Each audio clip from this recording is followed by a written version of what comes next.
অদেখা ভালোবাসা।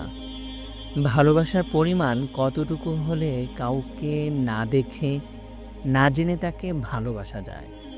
কতটা মহৎ প্রাণ হলে ভালোবাসাকে এতটা নিঃস্বার্থ রাখা যায়? মৃত্যুর পরের জীবনে দেখা হওয়ার দোয়া করা যায়। আমরা কাউকে ভালোবাসি কেন?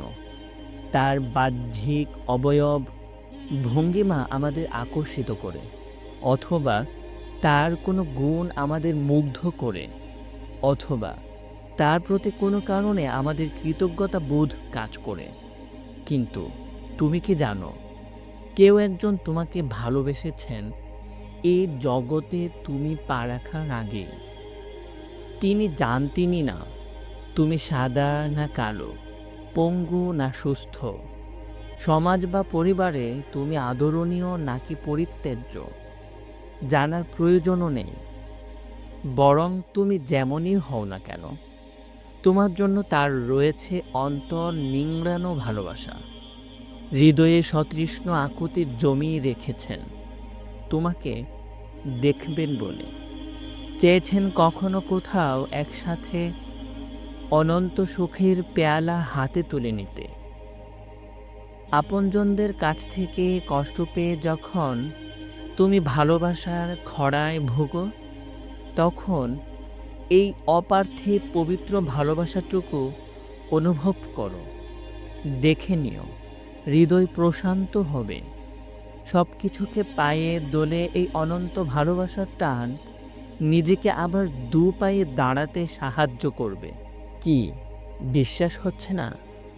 ভাবছ এমন ভালোবাসা হয়? বিশ্বাস করো, আমি মিথ্যে বলছি না। প্রতিটি কথা সত্য। এমন বিরল ভালোবাসাও কেউ তোমার জন্য পুষে রেখেছেন। নিশ্চিত যেন আমাদের নবী ততটাই মহৎ প্রাণ, তার হৃদয়ে আমাদের প্রতি ততটুকুই ভালোবাসা জমা। এমন ভালোবাসার স্পর্শেই বুঝি ভালোবাসা শব্দটা আজও মহান, আজও সার্থক। একথা আমি বলছি না, সহস্রাব্দ আগের ইতিহাস একথার সাক্ষী। কোনো একদিনের কথা, হুবহু হাদিসের কথায় আমি তুলে ধরছি, শোনো। আমাদের নবী সাল্লাল্লাহু আলাইহি ওয়াসাল্লাম বলছেন, আমি আশা রাখি আমার ভাইদের সাথে আমার দেখা হবে। সাহাবায়ে কেরাম কি একটু মনঃক্ষুণ্ণ হলেন? মনে খানিক অভিমান জমল? না, এ কি করে সম্ভব? সুবহানাল্লাহ, তারা তো রাসূলুল্লাহর সাহাবী। তারা কেবল অবাক হলেন আর আগ্রহ ভরে জানতে চাইলেন, ইয়া রাসূলুল্লাহ, আমরা কি আপনার ভাই নই? আমাদের নবীজি বলেছিলেন, তোমরা আমার সাথী। ভাই তারা যারা এখনো আসেনি। যারা আসেনি তাদের আপনি চিনবেন কি করে? একদল কুচকুচে কালো ঘোড়ার মাঝে শ্বেত ললাট আর শুভ্র হাত পা বিশিষ্ট ঘোড়া কি তার মালিক চিনে ফেলতে পারবে না? হ্যাঁ, অবশ্যই। রাসূল সাল্লাল্লাহু আলাইহি ওয়াসাল্লাম তখন বললেন, আমার সে ভাইয়েরাও কিয়ামতের দিন সেভাবেই আসবে। উজুর কারণে ললাট হবে শুভ্র, হাত পা হবে সাদা। আমি হাউজে কাউসারের পাড়ে তাদের জন্য অপেক্ষায় থাকব। সেদিন যারা উপস্থিত ছিলেন, শান্তির বাড়িধারা তাদের অন্তর সুশীতল করুক।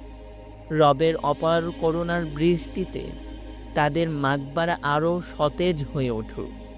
তারাই যে আমাদের কাছে পৌঁছে দিয়েছেন এ আনন্দের পয়গাম, তেলে পুষে গভীর হতে থাকা ভালোবাসার ঘ্রাণ। নবীজি শরীয়তের হুকুমের দিকেও লক্ষ্য রেখেছেন। কিসে তোমার কষ্ট বেশি হয়ে যাবে আর আদায় করতে না পেরে তুমি গুনাহগার হও। সেজন্য তার চেষ্টা ছিল আল্লাহর কাছে যত সহজতার আবেদন করা যায়। বিভিন্ন হাদিসেই দেখবে আল্লাহর রাসূল উম্মতের কষ্টের প্রতি কতটা লক্ষ্য রেখেছেন। দু একটা নমুনা তুলে দিচ্ছি, দেখো। সুনানে আবু দাউদে যায়িদ বিন খালিদ আল জুহানি রাদিয়াল্লাহু আনহু থেকে বর্ণিত।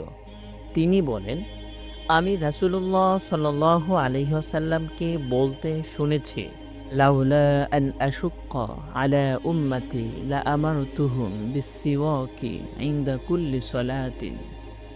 আমি যদি উম্মার জন্য কষ্টের আশঙ্কা না করতাম, তবে তাদের উপর মিসওয়াককে প্রতি নামাজের জন্য ফরজ করে দিতাম।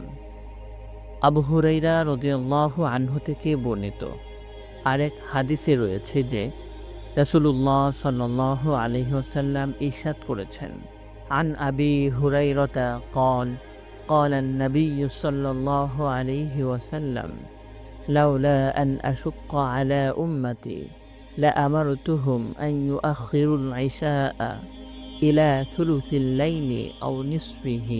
উম্মতের কষ্ট হওয়ার ভয় যদি আমার না হতো, তাহলে আমি তাদেরকে আদেশ করতাম তারা যেন এশার সালাত রাতের 1/3 বা অর্ধেক পর্যন্ত বিলম্বিত করে।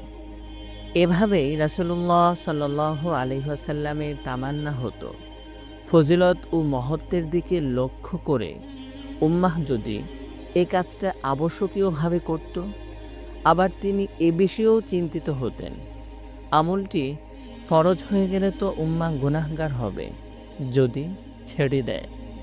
সেজন্য তিনি উৎসাহ দিয়েছেন বারংবার। তবে আল্লাহর কাছে ফরজ করার আবেদনও জানাননি। তিনি উম্মতের জন্য সুযোগ রেখেছেন। তিনি চেয়েছেন যার জন্য সম্ভব সেজন্য আমল করে, আর কেউ না পারলে সেজন্য অন্তত পাকড়াও হওয়া থেকে বাঁচতে পারে। নবী সাল্লাল্লাহু আলাইহি ওয়াসাল্লাম তোমার আর তার মাঝে সম্পর্কের এক দরদ মাখা এক দৃষ্টান্ত দিয়েছেন। শুনেই দেখো কি দৃষ্টান্ত।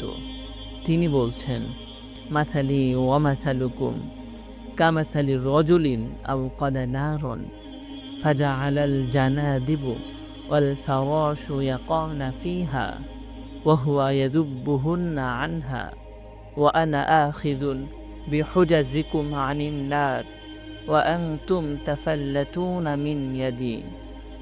আমার ও তোমাদের দৃষ্টান্ত হলো ওই ব্যক্তির মতো যে আগুন জ্বালালো আর তাতে ফড়িং দল ও পতঙ্গরাজি পড়তে লাগলো, আর সে ব্যক্তি তাদের তা থেকে তাড়াতে লাগলো।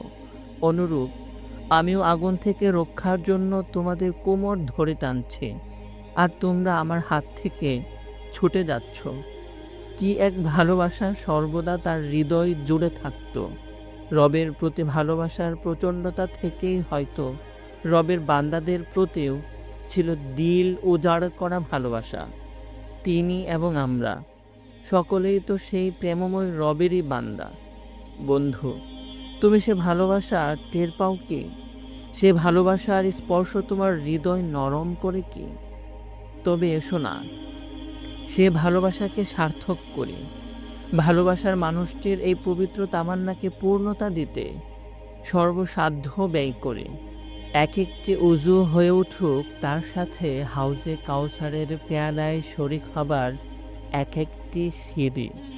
অনুতাপে দগ্ধ হৃদয়ের ফোঁটাগুলো উজুর পানি হয়ে ঝকঝক করে উঠুক ইখলাসের মুক্ত হয়ে। সে উজুতে আদায় করা সালাত যেন রবের দরবারে কবুলিয়াতের আশায় করা নাড়ে।